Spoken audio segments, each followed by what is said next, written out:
and the light drips off that pale screen and falls to earth where it clings hot and raw to the corner of Duluth and Rolay. And each falling drop stings my open eye, so I must turn away from the world, awake this Sunday morning as I stroll to the park.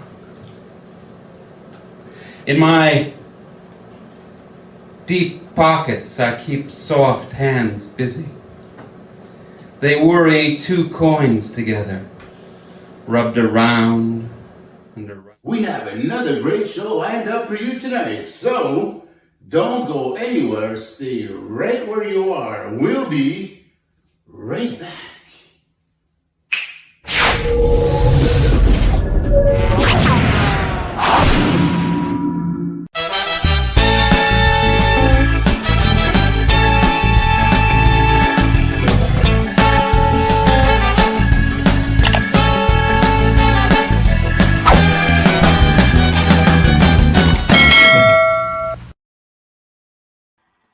Good evening, ladies and gentlemen, and welcome to Rob's Inner Circle, broadcasting live on my personal Facebook page and the Bobby Short Shorts YouTube channel and on the Rob's Inner Circle Twitch account. Welcome to Rob's Inner Circle. The usual shout out goes out to the producer of Rob's Inner Circle, Jenny Duhame, and to the podcast techie here on the show, Patty Saragosa. An honorable mention tonight, congratulations to the Italian national soccer team who defeated the English national soccer team. What's this? Oh, look at that. Of all colors to choose, they had to go choose the first color as green on the Italian flag. Because what happens on the green screen right now, right? So the green just disappeared. Anyways, you get the drill, right, guys? Hey, congratulations, Italy, and good job, and a job well done. We want to mention that Daily Struggles is up and rising on the Rise Up TV channel on Roku. You can download the Roku app on your smart devices, or you can get the Roku stick on Amazon for as little as $30. Once you get that, you want to go on and watch all of the episodes of Daily Struggles, and you want to give us a lot of nice comments on our Facebook page. A reminder that we have our merch store up and running, and this is thanks to the collaborative effort that we have going with our good friend Vinny the Hat Gargano. He runs the 514brandingco.com merch store. You can get all of our collectible items for Daily Struggles, Rob's Inner Circle, Esther's Breeze, Noon Hour Out of the Box for now, and you can get a lot more items as well for other shows on 514brandingco.com. A reminder as well that we would like to invite you to go visit the Bobby Short Shorts YouTube channel, and you want to go on and click on the playlist. Go check out all of our productions. You want to give us some nice comments, a lot of these blue thumbs like this. You want to share, subscribe to Bobby Short Shorts, and of course, you want to hit that notification bell because every time there's a new production coming out, you will be the first to know. It's that time once again, guys. It's time to slip into our weekly ritual. This is when we slow things down. Slow the heartbeat down. Let all the stress go away. Take in that big. You want to inhale. Exhale. Throw your feet on the corner of the desk. And let us carry the load. Folks, it's showtime. It's time to bring on our guest here on Rob's Inner Circle. He's behind the scenes. He's excited. I don't blame him. I'd be excited too. He can't wait to get on the show. Our guest tonight, a very, very interesting man. He's very talented. He is an author. He is a poet, a performance artist, and even a gardener. Ladies and gentlemen, please help me welcome tonight's star attraction, Mr. Fortner Anderson. Fortner, you, Rob. Yeah. thank you so much for coming on our show. It's such an honor to have such a talented man as yourself. Oh, it's my pleasure. Thank you. Fortner, at last, they are easing the COVID restrictions. How difficult has it been for you during this, or we can call it an ordeal, for the past year and a half? How did you adapt to the difficult conditions that we were living through? Well, last March 15th, I was in Ottawa and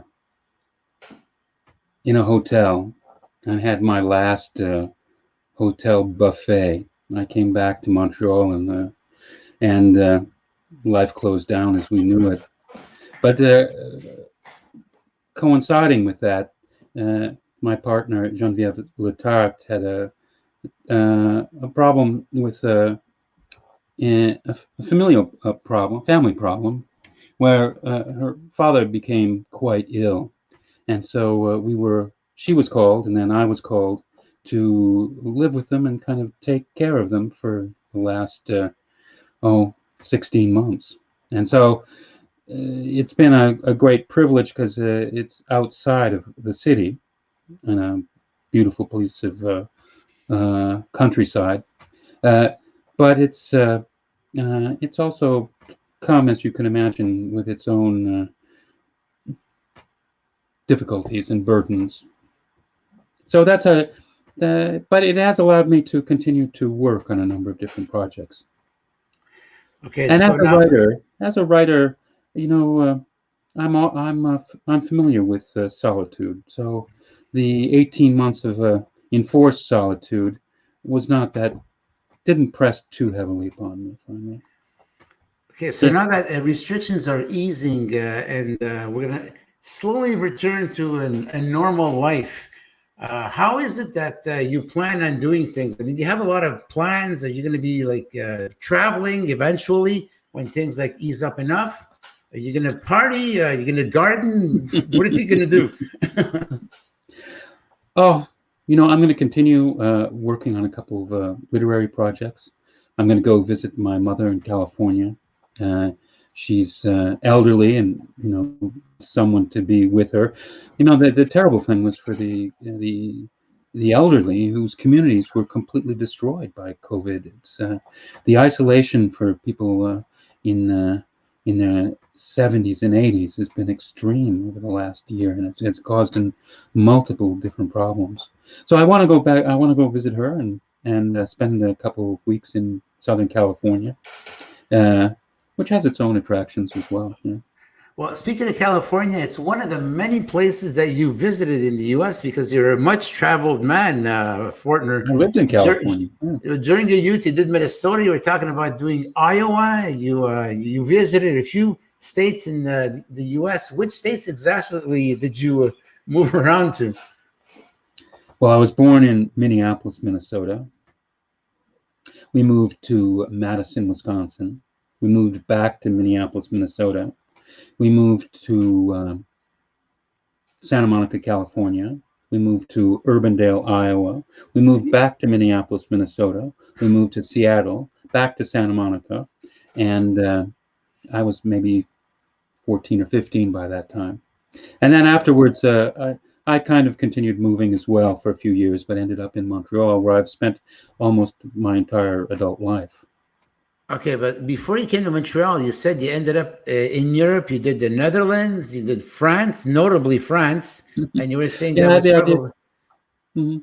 I wanted to leave. Well, I left Santa Monica carrying a large, bulky manual typewriter, a sack of cloves in a paper sack, and I had a pith helmet, and I hitchhiked up to Vancouver and then across Canada, wow. And then took a plane to Paris, where I lived for a while. Well, in Paris, you had a very interesting experience because you were telling me that you were living on the streets. That must have been kind of challenging. Here, you're... Well, I didn't start out on the streets. Okay. You know, I took all the college money that had been saved up over many years in mason jars full of nickels and dimes, and I took it all and kind of spent it wantonly Wow. in the cafes and bars of Paris until there was none left. And without any money, I was forced to, you know, live on the street. Well, you were So inclined. yeah. You were My inclined to. first- Sorry, go ahead. Oh, I was just going to say that, you know, living on the street poses a number of different problems. I mean, you need shelter, but you also need food. Yes, So one exactly. of the in Amsterdam, we would go every afternoon to the daily market, the daily vegetable market, and essentially pick up food that had fallen off the stalls and into the Oh, gutter, and bring it back home and throw it in a big pot that we put over a space heater, an oil space heater, and let that cook for a couple of hours, and then that was supper. We also would, for bread, we would do something more or less similar.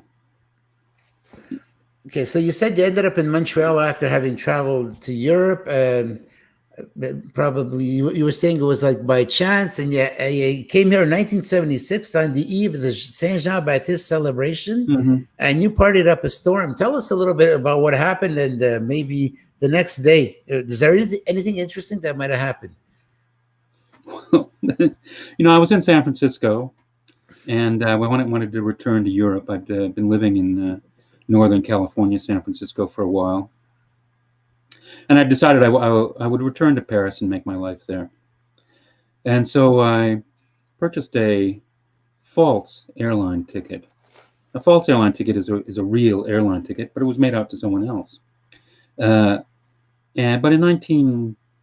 in the mid 1970s, it was still possible to use such tickets, and you could get on a plane and no one would check, and you would fly to your destination, and that would be that. Kind of like a bus, a city bus, as today. But so I hitchhiked again up to Vancouver and across the country and arrived in Montreal. It was the summer of the Olympics. And we were having a beer on a terrace in old Montreal, and someone mentioned that there was going to be an extraordinary celebration at the Saint Jean Baptiste Day in Montreal in a day, the day before I was to leave. Oh, So, of course, I had to be there, and I went up to the mountain and there was indeed hundreds of thousands of people. There were fires on the mountain. There were, from a very, very long distance, I saw Diane Dufresne, who performed with her nude torso, her hits, and I drank a lot of cider, and I woke up on a tombstone in Mount Royal Cemetery. geez, that's pretty interesting. And I kind of assessed my situation that morning. I had the ticket.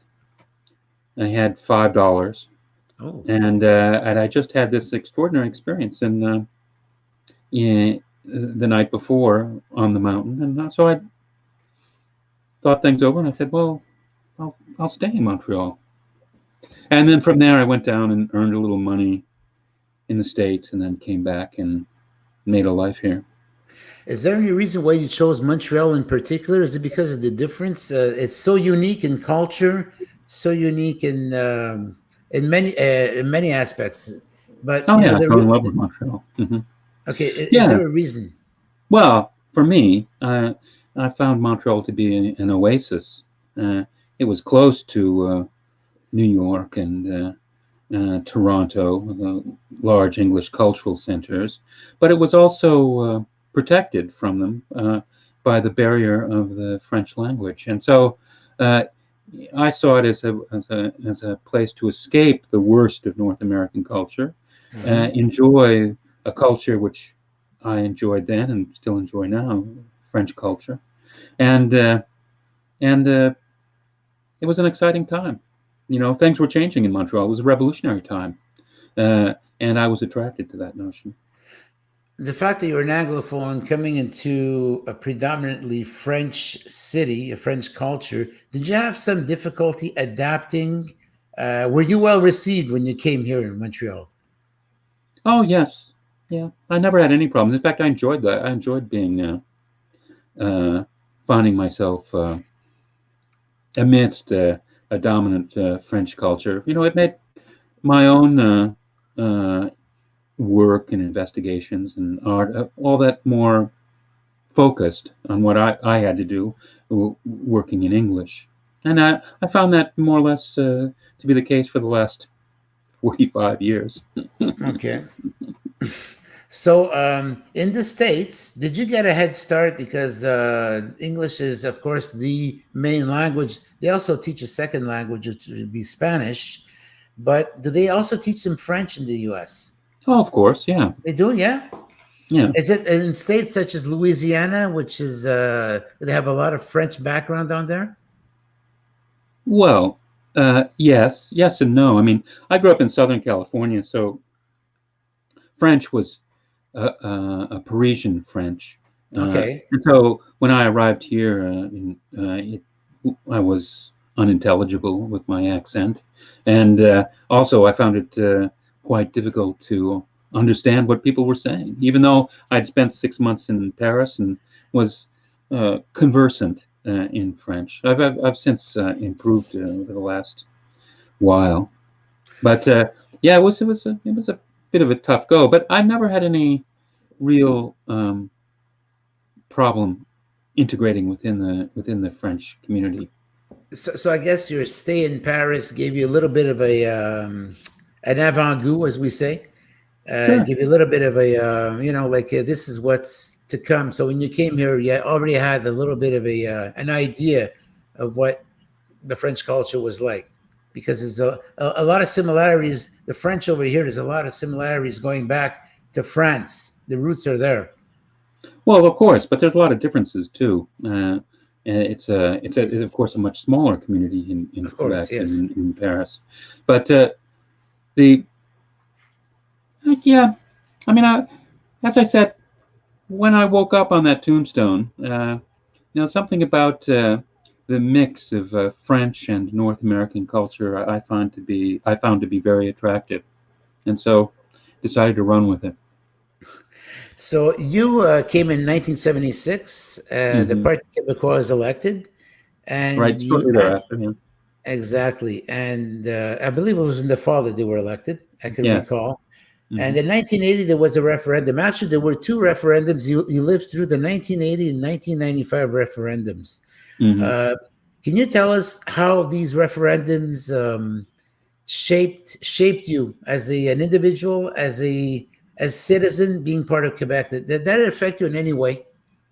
Well, of course, it affected everyone in Quebec. I mean, as you know, there was an extraordinary exodus of the Anglophone population in 1976 after the election of the Parti Québécois, and living downtown with a group of fellow Anglos, and but a very small group. I felt that we were left alone by the French culture.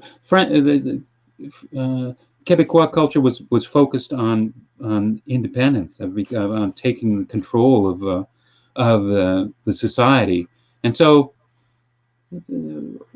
our lives were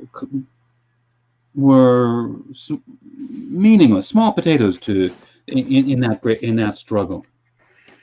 So, being left alone, again, we were able to get up to all kinds of no good. See, what happened is that with the huge exodus of all the Anglophones who left, who went to Toronto and other provinces, and even moved to the States in some cases, what happened is that a huge tax burden was created. So whatever taxes, that these hundreds of thousands of people left, that they were sharing the tax burden with us, all of a sudden we have more of the pie to catch up with. So, it also caused that as a problem. Yeah, I mean, certainly. I mean, I'm sure you remember that in throughout the late '70s and '80s, the economic situation in Quebec and Montreal was oh devastating. There was no construction. The even walking down the let's say the commercial streets like mm, Mount Royal or St. Lawrence, and you'd look in the shop windows, and there would be a real paucity of goods, and it would be one or two examples of what you might find in the shop in the store, but it was really reminiscent of Eastern Europe, and but for us in the punk movement, because that was a meaningless to us. We didn't have any money. We weren't going to be buying any of these things, and that it allowed us to concentrate on things that we felt to be more important. You're a writer and most notably a poet. So, what is it that inspired you to go into poetry? One of the things about poetry is that it's utterly neglected, and that's allowed me to develop a communication, a working with language that is that I didn't have to cope with the possibility of success, so I could do whatever the hell I wanted, and so I've enjoyed doing that over the years. And poetry, at years and years ago, I felt that that poetry, because it dealt with the creation of language, which it dealt with the imbuing of language with power and value, was altogether important for a society, because a society needed that kind of potent language to cope with the terrible problems that it was facing. Now, I'm not so sure whether poetry is capable of doing such a thing. So, you've also performed on stage. What kind of performances were you carrying out on stage? Well, kind of like that clip you saw earlier in the show. That were kind of loud, in your face monologues. But I started off performing in front of as the opening act before punk bands in little bars up and down St. Lawrence Boulevard in Old Montreal. And so we would perform the poems of Clifford Duffy from his book, a book that I published, Blue Dog Plus, amongst others. And so we would stand in front of these punks who were waiting anxiously for the music to begin, and we begin to shout out these poems, and the audience would get increasingly hostile, throwing beer bottles, spitting at us, screaming for us to get off the stage, and then we would reply in kind and throw the beer bottles back and spit at the audience and continue reading. And so it kind of went from there. That was where it started, and then it continued till today. Tough love, huh? Yeah, it was fun. How about in French? Did you write and perform in French? Very rarely. I have a piece now that's being presented at the Artist Center Diamond in Gatineau, which is in French, and it'll be presented there over the next 4 or 5 months, and then it'll be presented on the radio. But as performing, no, very rarely. Almost all English. Okay, so talk to us about your performance with the Growlers Choir that took place on June 18th. This was on a Friday That was quite an enchanting experience for you. Tell us all about that. Well, it all started 3 or 4 years ago, and I met Pierre-Luc Sénécal, a young composer, an electroacoustic and composer. He'd heard some of my earlier work, a piece called Annunciations, a series of pieces that were grouped under the title Annunciations. And he wanted to work together. And so we had a conversation. And in the conversation, he mentioned that he was not only an electroacoustic composer, but he was a heavy metal composer, and he enjoyed heavy metal music. So I said, well, let's try to do something in a heavy metal vein. And I wrote him a piece called The Day King, and he looked for funding, and he was able to find funding, and he put together a choir, the Growler's choir. A Growler is a heavy metal singer, and so he brought them together and wrote a score for The Day King for the choir and an electroacoustic background track. And we performed it at Le Jésus Theater in Montreal a couple of years ago. And there's a YouTube on YouTube. There's a video on YouTube where you can take a look at it. It's under the Growler's choir. But recently he decided to up the game, and he and Pascal Grimaldi brought together 2 choirs, the Growler chorus plus the Temps Fort chorus, which is a classical chorus. So we performed The Day King, and then another hour's worth of material that day in June. And with 38 singers, it was quite impressive. Yeah. And what did this experience bring to you in terms of your career? We'll see. I'm not sure. Yeah, it's a lot of fun working with these young singers. They love their music. They're very ambitious. They want to succeed, and they seem to like me. So I'm very happy performing with them. But I'm not sure, how it might affect my career.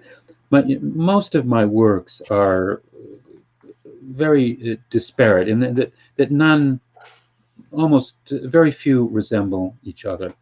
They all go in wild directions, and I take them places that I don't even expect. And so I'm not sure that. No, we'll see. Yeah. So for those who missed this performance, and I do want to bring precision to the name of the church, it's L'Église du Très Saint Nom de Jésus-Christ. For those who missed that performance on June 18th, where is it that they might have a chance to watch this performance once again? Well, it was recorded, and I understand the recording is quite good. Recorded audio and video, and then people can watch it online. Okay, they could either find it via the Temps Fort choir on Facebook, or the Growlers, the Growler choir page on Facebook. I think you could be able to. There it is on screen. Yeah. There you go. Yeah. Okay, so you're not necessarily a heavy metal fan, but you are a big punk fan. You like punk.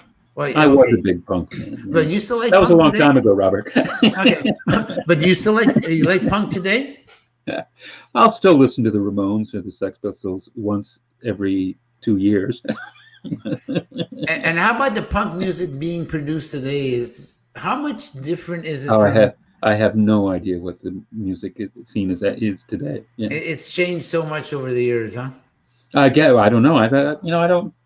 I focus on my little writing projects, and I don't have much time for other things. Fortner Anderson, you have an excerpt from one of your books, and you're going to read this page 5, I believe, right? Well, I'm going to read you. read you from a book called Considerations. Considerations, right? Yeah. So, And Considerations, it's 1,000 sentences long, and each sentence is numbered. okay. Each sentence begins once I plus a verb and then a memory. And I'll tell you a little bit about how it was constructed. So, yeah. So stop me when you get bored. Well, Fortner, give us about 2 minutes worth. Okay. Okay. As I So, said, I usually read it. It's about 4 hours and 10 minutes, but we'll go for as long as you like. we only have 1 hour, and I have a lot of questions to ask you because we want the audience to get to know you a little bit. So let's say 2 minutes worth. Okay. So Fortner, this is your moment of fame, ladies and gentlemen. Our guest tonight, Mr. Fortner Anderson. He's an author, a poet, and he's also a performance artist. Fortner is going to read an excerpt from his book, Considerations.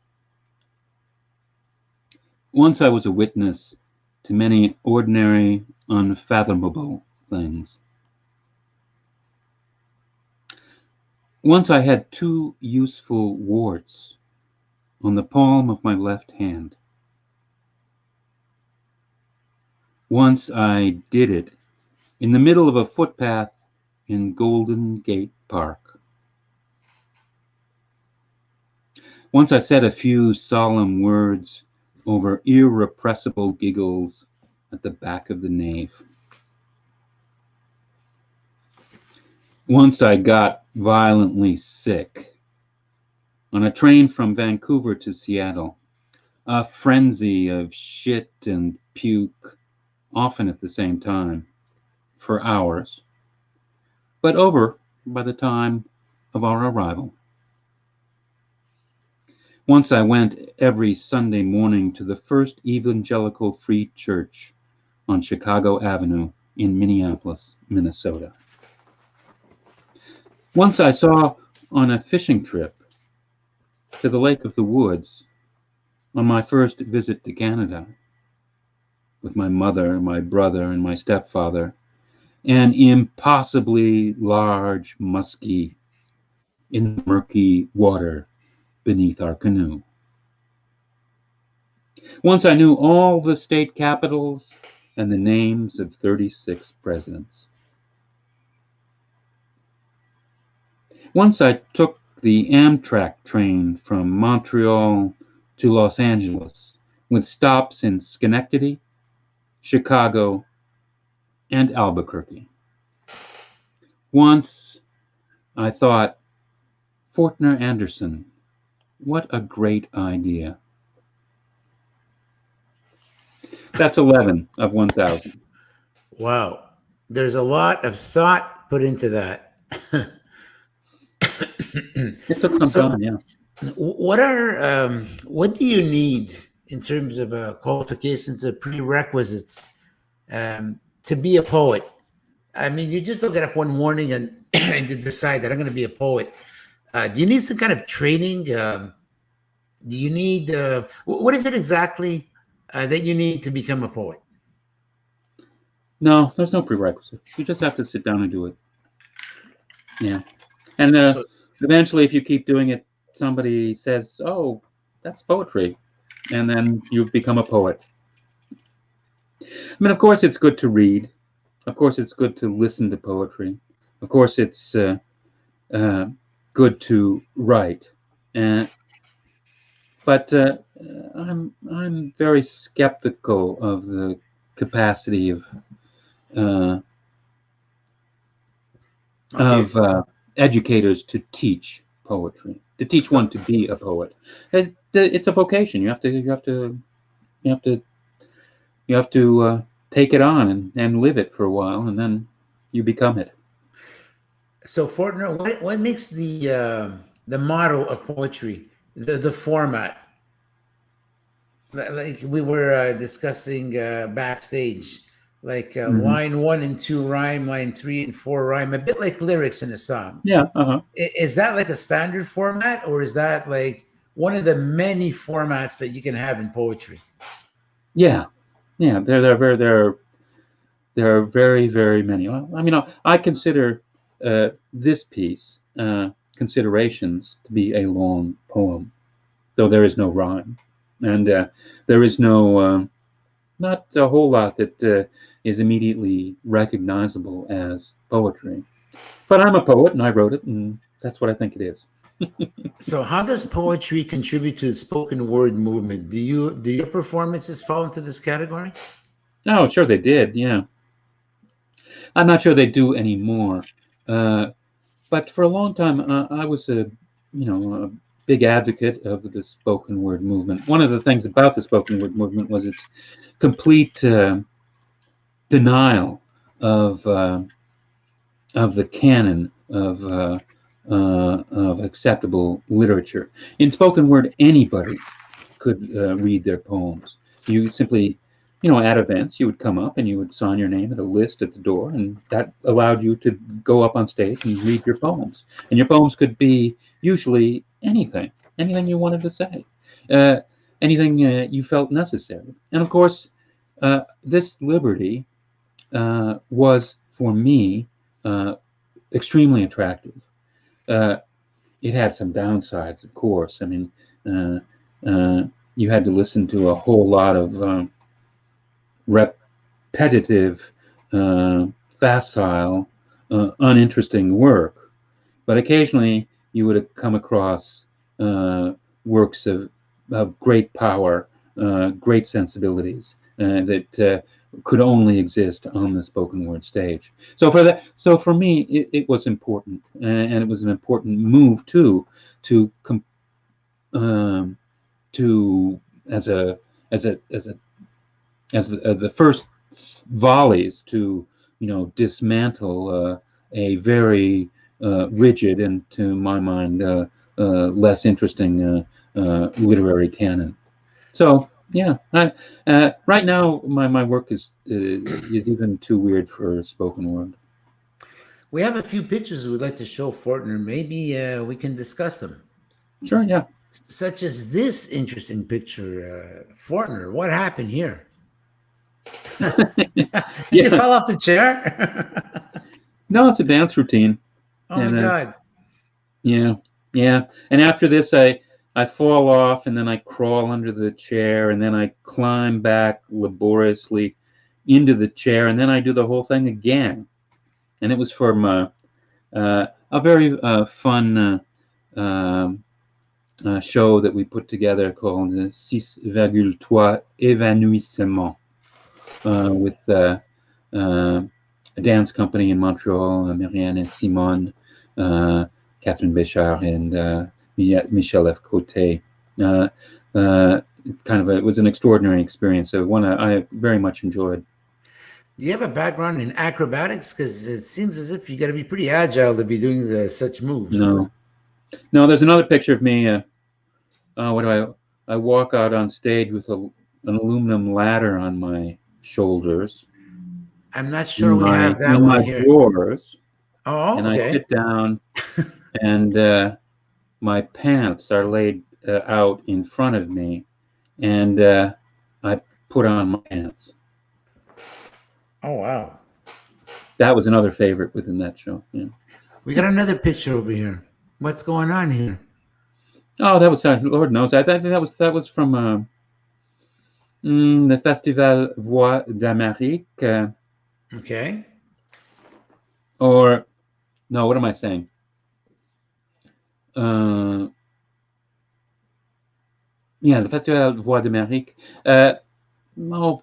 20 years ago, 25 years ago, maybe. But did a series of series of performances. I'm declaiming some poem there. Here again, I'm declaiming some other poem in a cafe on St. Lawrence Street. And there's something really interesting going on over here. Can you elaborate about this? It's a performance piece. I wrote. Became very concerned with the plight of a young man who was captured in Afghanistan, Omar Khadr, who was eventually imprisoned in the United States and now lives in Canada. And he was imprisoned captured and imprisoned at the age of 16. And I wanted to bring attention to what I felt to be his extraordinarily unjust imprisonment and the torture that he and many others experienced in the United States War on Terror. So I wrote a poem called "He Sings" and presented it. But in this particular presentation at the Drake Hotel in Toronto, I had performed in a tuxedo with a silk black sack over my head and two electrical lines leading to my index fingers. And while I was reading, an accomplice ran a current through the electrical wires, causing me to jolt and kind of to evoke the similar kind of horrific tortures that Kodar had undergone, as well as hundreds of others. Wow.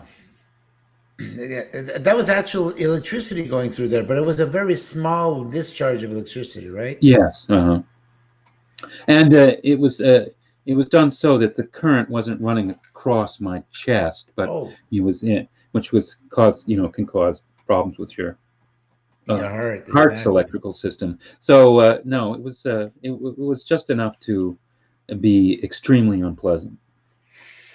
How many books have you written, Fortner? I think the total is 5 or 6 now. And you have an interesting concept of destroying your books after they're read. Something about bronzing them, just like you would do with shoes. What's that all about? This project called Points of Departure. I had a happy idea that I would make a book that you had to destroy in order to read. So over a period of years, I wrote a book, and it wasn't very, very successful, really. It was a book of poems to be written one a day over a period of a year. And I wrote for 4 or 5 months, and then dropped the ball for 3 or 4 months, and then picked up the ball again and wrote some more. But at the end, I gathered them all together and revised them and made them as good as I could. And this book is called Points of Departure. And so I read the book in its entirety, all 365 poems, 2 minutes each. It takes 12 hours and 10 minutes. And every time I read it, I take one of the 50 copies of the book and I bronze that book, just like a baby shoe. It was much, much harder to do this in a baby shoe, but I have been able to do it successfully. Not me, but I found somebody to do it.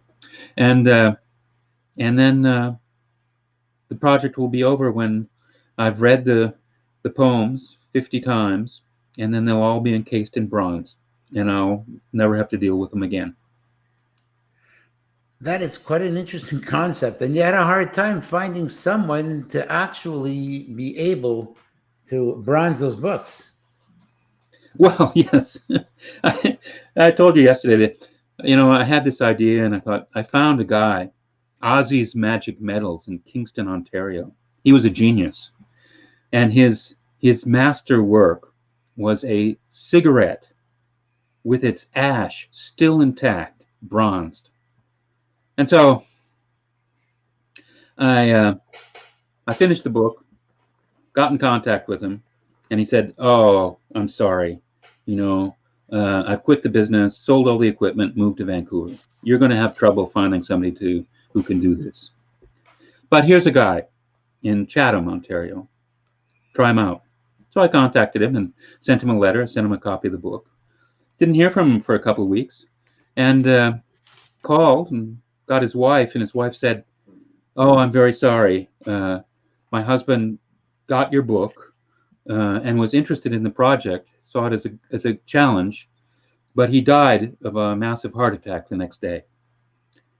And after that, I looked for people in the United States, in Pennsylvania, in Washington, in California. I looked for people in France, in South Africa.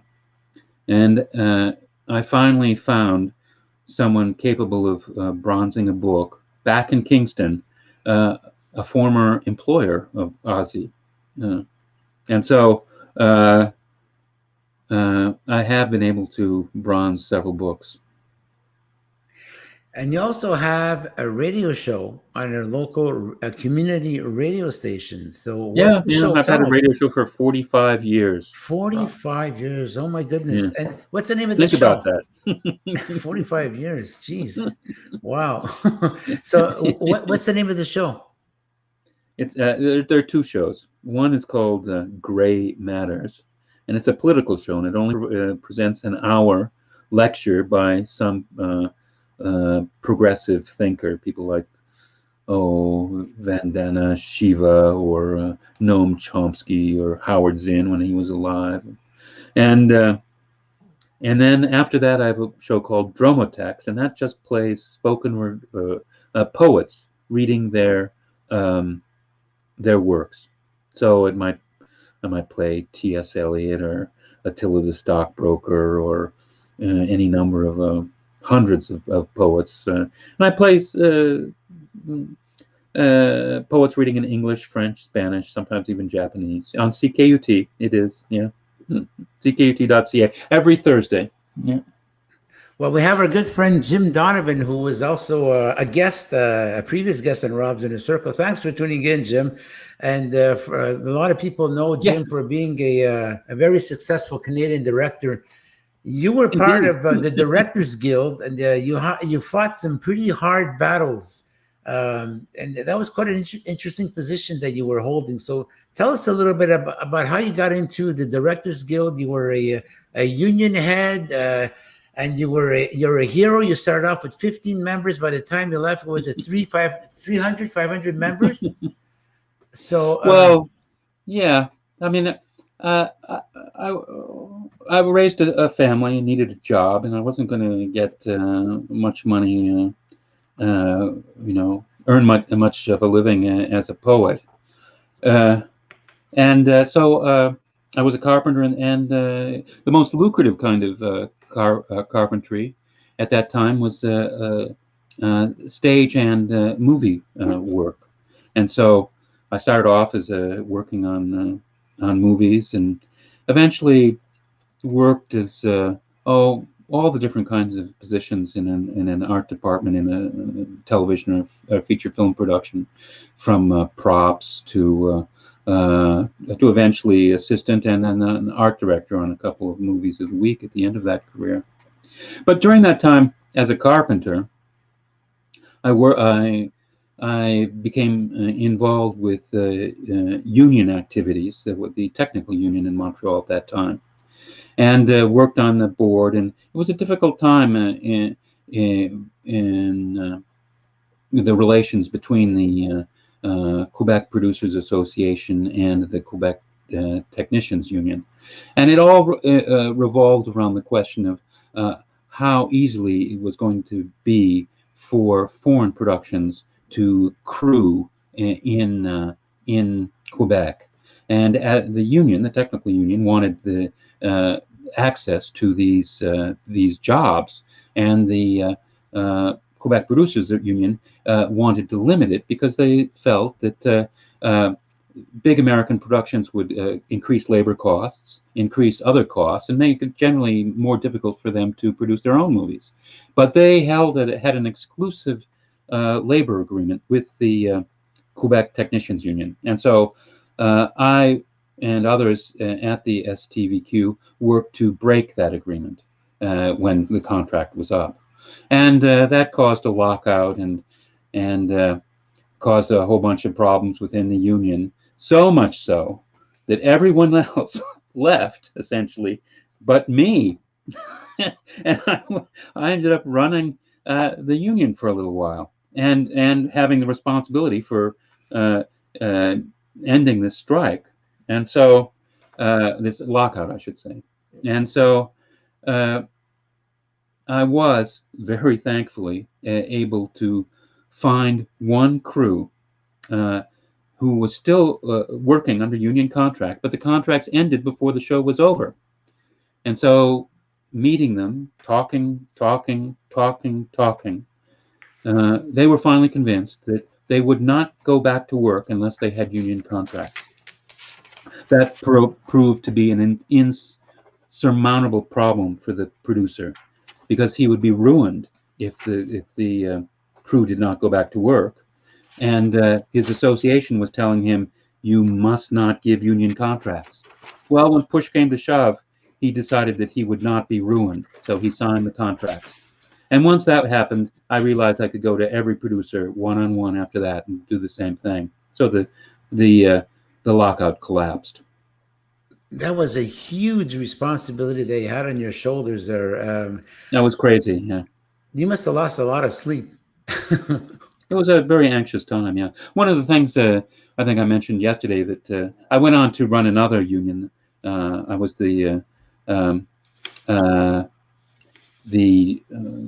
essentially the business agent, or the person who ran the union of the Directors Guild of Canada in Quebec, the Quebec chapter.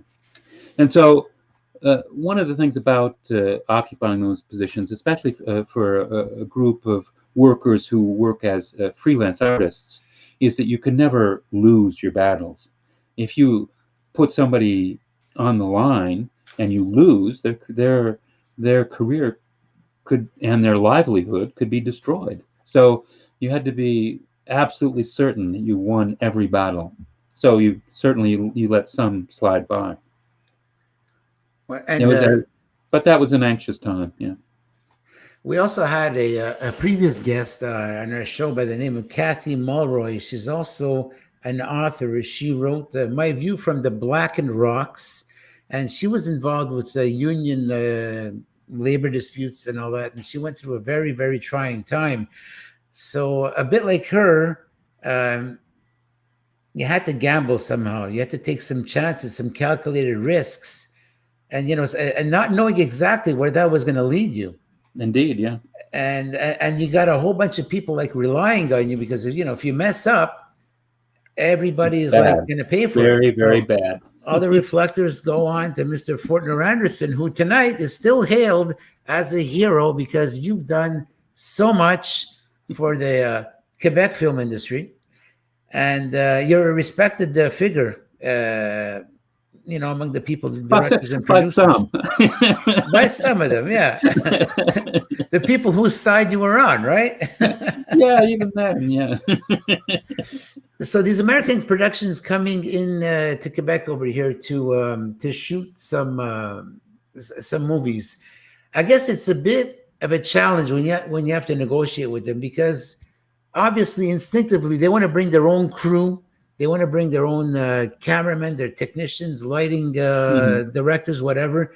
And of course, we want to protect our jobs over here. We want to favor our own jobs. No, indeed. So yeah. How difficult is it negotiating with these big American productions? It's very difficult.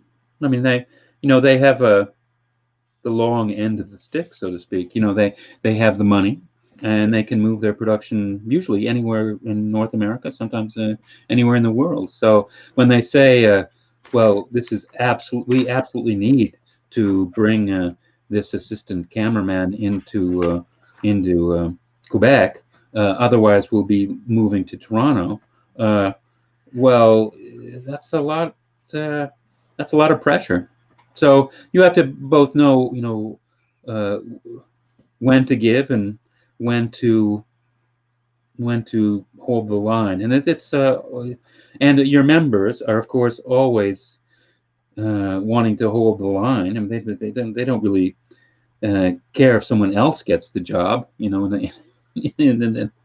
one way. But as the head of the union, you have to think about the possibility of providing work for all of the members. So, yeah. Well, we have Jim Donovan who's made a comment. Everybody wants to work with their friends, human nature, a lifelong fight to win those battles as a filmmaker. So, well, indeed, yeah. You must have some memorable moments with Jim, I'm pretty sure.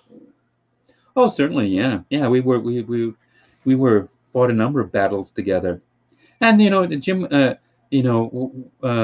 left Quebec, moved to Toronto, and made quite a successful career. Indeed. And that it wasn't. In many ways, it's not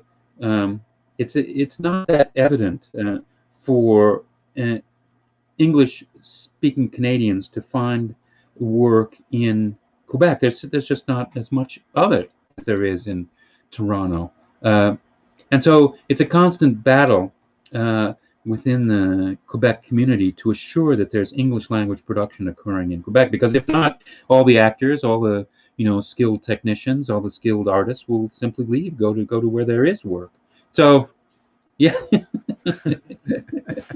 No, I haven't seen Jim in a while, but I do follow his Facebook page, and I see that he's still sailing, which is incredible. Well, he made a documentary with Byron A. Martin, I believe, Mancation. Right, Byron. Yeah, of course. Byron was also another ally within the Directors Guild for many years. Well, Byron, by the way, says hi. I believe there was a comment that was put up before. I believe he's in North Bay somewhere, so he says hi as well. No, yeah. So you also worked with the Montreal Cinema Bureau. What is the Montreal Cinema Bureau? Well, the Montreal Cinema Bureau does a lot of different things. But I mean, part of it is the nuts and bolts of providing services to film production so that they can work here, providing permits and liaising with the city government and such. But also it works to attract foreign production here, and so they're very active in the creation of Quebec tax credits and federal tax credits. They're very active in providing location information for productions that need that. They're also active in assuring that there's adequate studio space in the city, and that that organization is now under the run essentially by the city of Montreal, but on its board it contains the representatives of the producers associations, of the major unions, and others who are directly affected by the success or failure of their work. Well, currently we have 9 productions listed on the ACTRA site just for Montreal. Mm-hmm. There are many incentives that draw American productions to Canada, such as there's the tax breaks because they're enormous. Yeah, the tax breaks are extremely important. Yeah. I mean, they can save a lot of money with that. Mm-hmm. Labor is less costly. Yeah, it's almost 30% cheaper. Yeah. Very skilled crew, very professional. And of course, there's the exchange, there's a dollar. So, I'm figuring if you got an $85 million budget on an American film, just coming here to Montreal, is it possible in thinking that you may save, like, for a producer, you can save up to $10 million just by coming here to shoot a movie? Yeah. I mean, some of that $85 million is it's not spent directly on production costs. It'll be costs for talent or costs for promotion as well. But no, it's all about the savings. It's and for that reason, the tax incentives are crucial. So, Fortner, you've been involved in the television, the film business. You've done some poetry. You're an author. For someone out there who's aspiring to be at least one of the things you've done, and you're still doing, what is the advice you can give to him or her listening right now? Well, one of the things talking with you, Rob, it's clear that the very wide range of activity that I've engaged in over my time, and I've enjoyed that, and so I've been very happy to fail miserably in a number of different things, and that's always led me forward into something new. And I've with my work, I continue to try to push it forward. So whether or not that leads anywhere, I'm at least happy pushing that rock up the hill.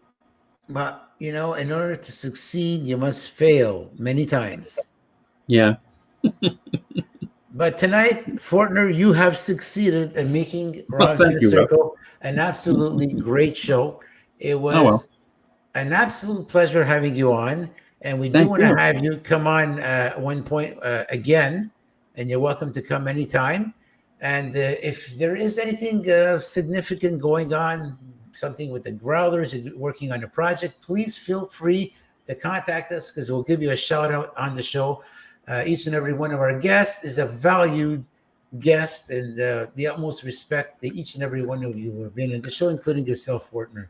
Oh, well, thank you. So, Fortner, I invite you to stay because we're going to have a garden party right after this broadcast. So the producer and the techie are going to be joining us for a little meet and greet. And closing comments to the audience. Did you want to say something to the audience before we go? Oh, thank you. Thank you. I hope it was an hour well spent. Yeah. Well, Fortner will be with you in a short little while. Stand by. Ladies and gentlemen, that was our guest tonight, Mr. Fortner Anderson, an author, a poet, a performance artist, an absolutely interesting gentleman who has fought some battles, very hard battles for the film industry here in Canada. And as you can see, some people involved in the film business today still recognize Fortner as a pioneer, as an absolute great gentleman who's done so much for everybody in the film business. Now, we want to keep you informed that this upcoming Wednesday, we have a noon hour out of the box. That's I'm going to be hosting that show, co-hosting the show with the amazing Esther B., also known as Esther Berzinski. We have a little show going on Wednesdays. We urge you to come and join us. It's a 15-minute show during the lunch hour. It's a lot of fun. We're going to be talking about the freedom of having COVID disappear from our lives. That's our upcoming show. Next week, we invite you to join us once again here on Rob's Inner Circle when our guests, we're going to have 3 guests. Our guests are going to be Chelsea Jarvis, Jennifer Aternino, and Christina Canas. They're 3 uplifting women that are set to inspire in their own individual way. We talk about life after divorce, dealing with narcissism, and coping and finding your true self. That's next week here on Rob's Inner Circle. In the meantime, thank you so much for tuning in tonight. We wish you a fantastic week. God bless and stay safe, people. Ciao.